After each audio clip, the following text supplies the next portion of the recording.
I'm Renee Wizik-Barrios with the Greater Houston Community Foundation. We've already had some great questions and participation from all of you, which we appreciate. I'm going to pose just a couple of questions to the panel and then invite all of you to participate. So I wanted to start with Holly. Holly inspired this topic. As Stephanie mentioned in the beginning, we've had a core group of donors who've been part of developing this education learning series, and Holly is a former educator but also a parent and a donor here. And you brought this topic to us because it was important to you, I think, as a mom and an educator and a community member. So speak a little bit about why you wanted us to have this discussion and just any thoughts that you have after listening to these four amazing leaders. Sure, yeah. It's threefold. First of all, I spent 12 years as a teacher and counselor in public and charter schools. And primarily, I think about what is the purpose of discipline. And in my mind, the purpose of discipline is to teach. This is how I am as a mother, try to be. I lose my patience for sure. but this was also how I was as a teacher, and I was actually much more patient with other people's children than my own. So if I primarily think of discipline as an effort to teach, then I have to think about what am I teaching for discipline? And when I was a counselor at a school, I was seeing the same kids in my office all the time. And I was kind of tasked with the job of get them fixed, put them back, right? But the same kids keep showing up and they don't feel like they have a community to go back to. They didn't feel connected to the community. That was a big alarm bell for me. As part of that experience of being both a teacher and a counselor in a school, I'll give you two examples of when a restorative practice worked really, really well, and then when there wasn't one in place, so it didn't work well. And just to be completely transparent, I am also a mother of 3 biracial boys. So this became very personal when I know the statistics around brown and black children. In my experience in a school, we had a situation where 4 girls committed a pretty big infraction that would have normally resulted in expulsion. But we had one girl who could not, because of learning differences, could not be expelled for the infraction that she committed. So we had to handle it differently. We were forced to handle it differently. And we came together as a community of educators, of a couple of parents, and of students, where these girls had to go before each of us and say, here's what I understand that I did and what I did wrong, and I would like to be able to be part of this community again. And they had to teach their peers about making good decisions. They had to sort of go before their peers and confess, if you will. I don't mean that in a religious sense, but it would have in some ways been easier for them to be expelled. They would not have had to face their crime, if you will, right? They would not have had to restore to the community of which they were a part. But the power that they experienced restoring their relationship to the community was tremendous. And I was with this school for the next couple of years, and 2 of those 4 girls I'm still in touch with, they're now through college, became leaders in the school. And that class, that 8th grade class that then became a 12th grade class that graduated together, was so solid, in part because of these leaders, because of these kids. So that's a situation where we had to use a tool, and it worked, and it was beautiful. Now I have an 8-year-old who, when he was 6 in kindergarten at an HIC school, I think before the expulsion between kindergarten and second couldn't happen, or suspension, I should say, who, as a 6-year-old, said in the heat of a jealous moment, if you don't play with me, I'm going to kill you. And he was written up and suspended and labeled a level 3 threat, my 6-year-old. So I know enough now, I know enough about brain development, I'm a psychologist, I know enough about how emotions are processed in the brain, that I know where my 6-year-old was coming from. I also know he had a sandwich in his hand, not a gun, right? And so, but he was suspended from school. And I happened to be at the school in that moment, and I was called into the office, and he was just melting and crying. And I just gathered him into my arms, and I said, what happened? And he told me, and I said, well, we can't say things like that. What do you wish you had said differently? And he said, I wish I had just said, will you play with me? He had the answer ready. We do this at home. When one of my kids hits one of his brothers, and I'm like, okay, you guys got to restore. You know what to do. And they do it. Like, we do this at home all the time. But I also know 6-year-olds speak out of emotion a lot. And I asked at the time, is there any way we can get with the other kiddo and the family and just have a conversation? Nope, we don't do that. So that was an example of restoration not happening and how that impacted one kiddo, my kiddo. And so this, this from my professional experience to my very deeply personal experience, this becomes very, very important. I think our school now, where they are, does use restorative circles on a more regular basis, but at the time they were not. And he was punished wrongly for it. So that's why it's important to me. Thank you for sharing that, both from a personal and a professional perspective. I think many of us have children and they're in schools, or we have grandchildren or nieces and nephews or others, and so it's obviously an issue that impacts all of us.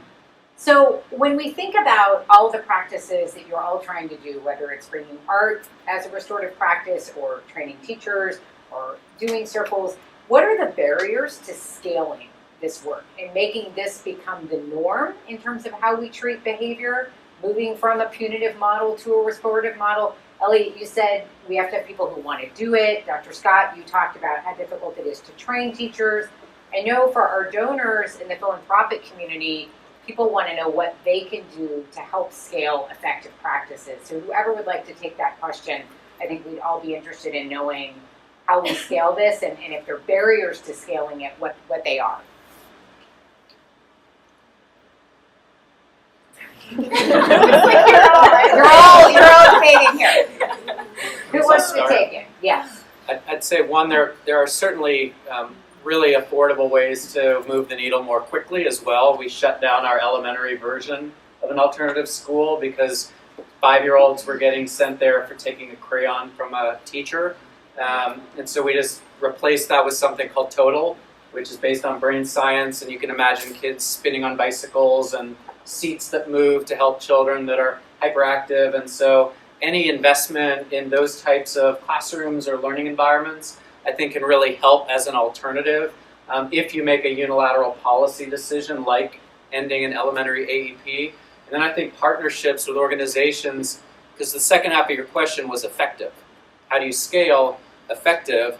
And for us, I think we feel compelled to be good stewards of any gift we're given by looking really hard at the data and seeing what's working for whom and under what conditions.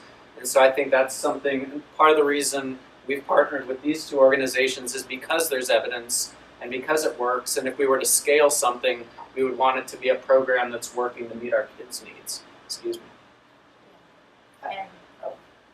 And I think the accountability piece of the work and what it actually looks like, there's still a stigma that restorative, there's no consequence.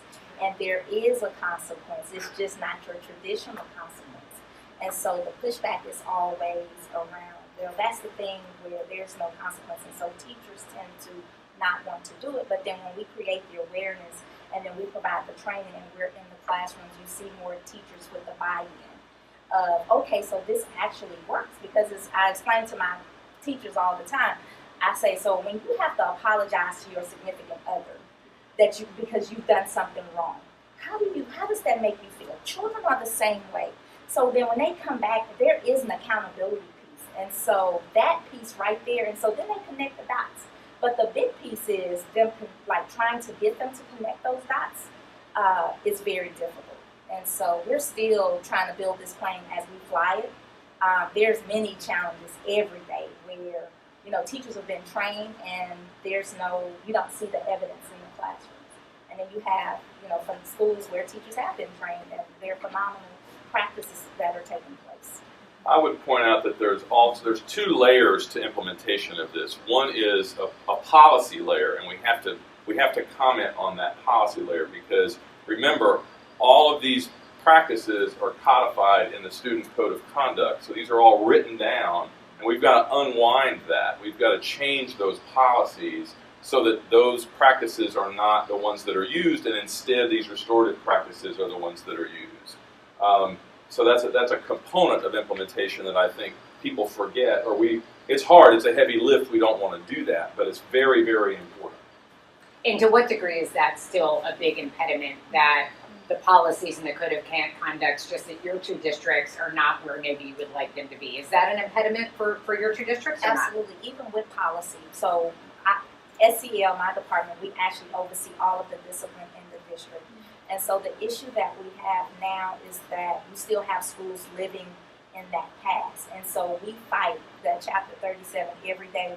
We receive a lot of discipline issues or write-ups that are not legal or that are against board policy. And so we push back, and so we politely decline the requests, and we move forward. But it's still a lot of work with, just with policy, and we still have a long way to go with that. Elliot, any comments about policy? Yeah, I mean, I've been surprised at how easy it's been, relatively speaking, to change policy when you have measures that tell a story that's compelling that something needs to be different. If we were just trying to move our STAR scores, our state test scores, incrementally, then this set of kids might not be as obvious that they need to be in school learning, not just developmentally, but also academically.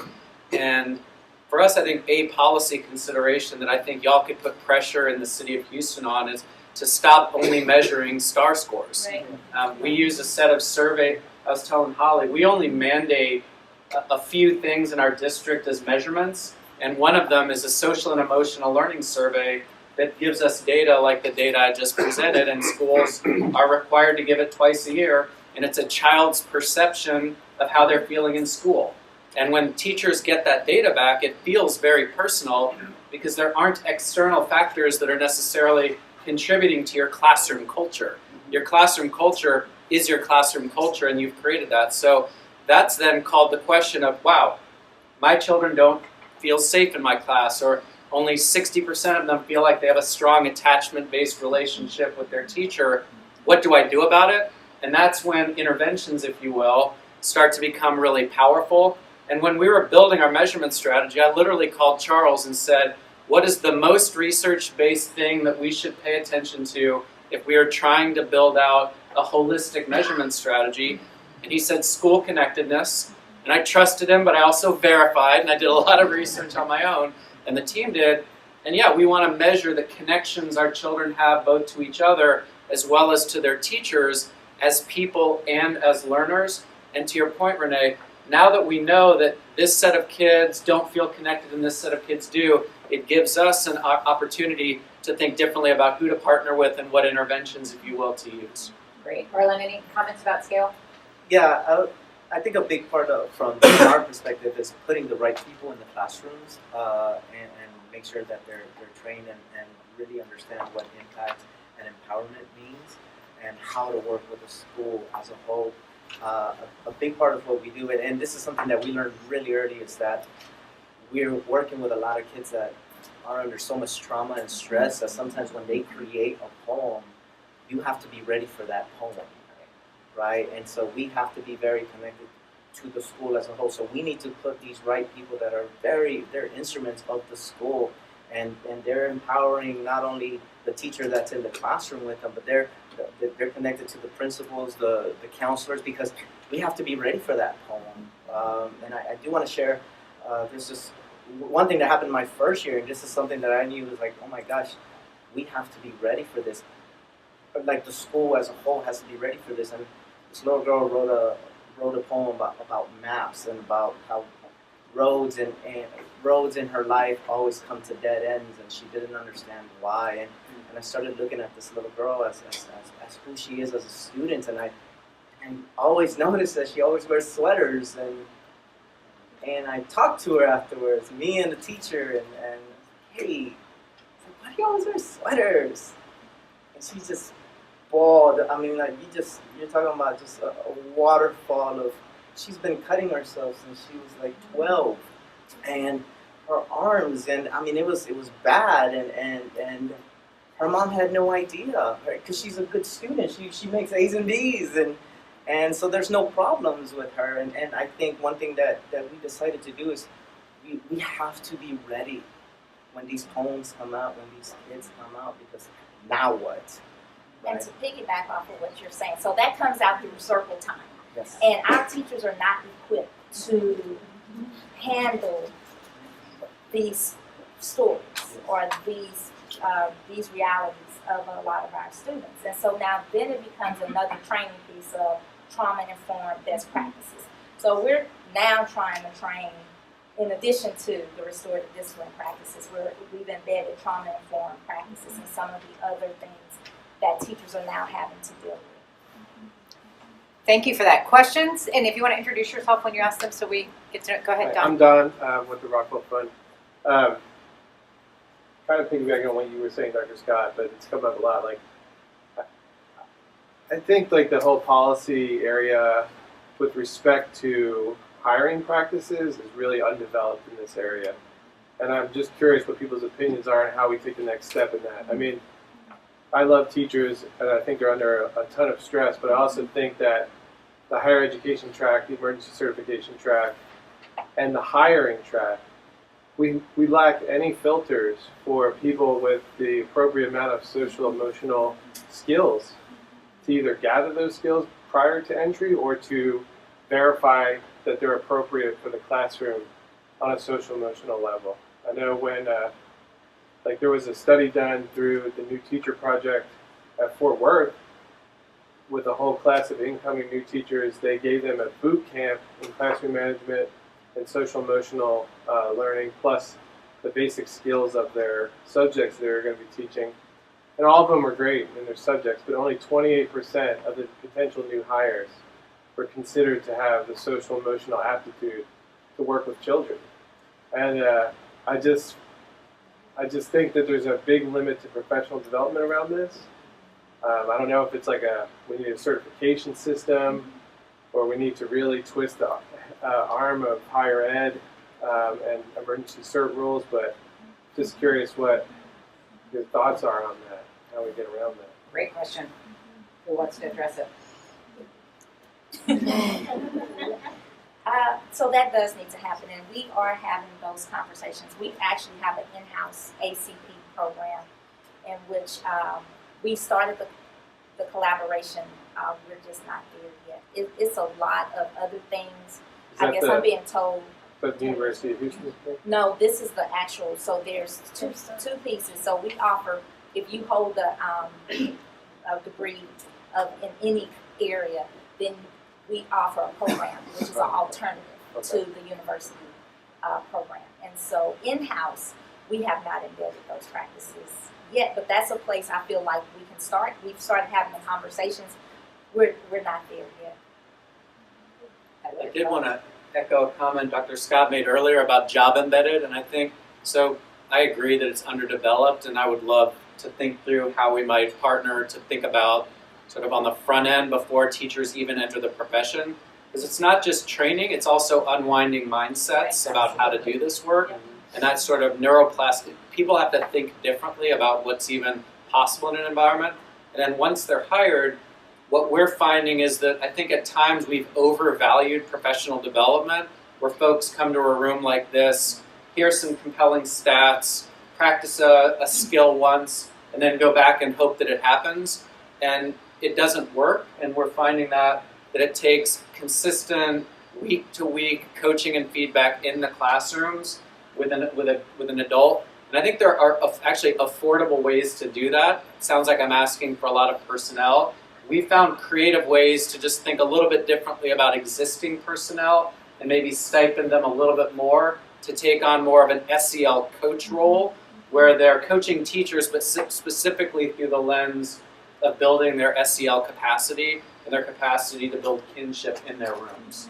I would just add one component that we've had some success with, which is we ask for meetings with teachers of our students and sometimes with the administrator as well. And so by talking about the students and the behavior, we can sometimes build empathy with those teachers, so that it's not just like a transactional, like you need to do this circle or you need to not suspend or send to the office, but instead we can actually give them some context, help them to understand the students a little better. And we've actually seen some movement, even of some teachers who have been some of the most severely punitive.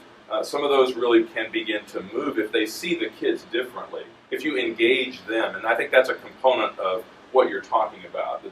the teachers have to be brought. Yes, the hiring practices have to be different, but the existing teachers do have some capacity to change if they're given the right the right tools. We'll just say that. In our program, we have a very open door policy. Like we would rather a teacher be in the room and experience what we do with the students, and it really empowers the teacher to kind of open up a little bit more on what they're teaching themselves, and we allow them to be a part of what we're doing. Our curriculum is open to anyone. We send it to everyone, and they get a chance to add to it, and so they do become a part of what we're doing, and we allow anybody to come into our rooms, and because we want everyone to see and just kind of just enjoy what we're doing with our students, and we've never had an experience with a teacher is a part of what we're doing, and they're just like, oh, I'm just going to grade these papers while you guys do this. They get very involved, they get very excited, because I think a big part of it just, they want to be doing a lot more creative things too. I think there's also a twofold answer to this. Is one, I think we as a society have to look at value. How do we value teachers? We say education is the most important thing, but we don't necessarily put a value on that equates to teachers being paid equivalently, right? As we were just talking about this, one of the reasons I quit teaching is I had 3 kids in quick succession. I would have spent my salary on daycare, and that's unacceptable, right? So we know there's a value problem in our society that we as a whole have to look at. And secondly, I think to your point, in higher education where we do get masters in education, et cetera, it needs to be, the SEL component needs to be very loud. And it's growing in some universities and some settings of higher ed, but it needs to be implicit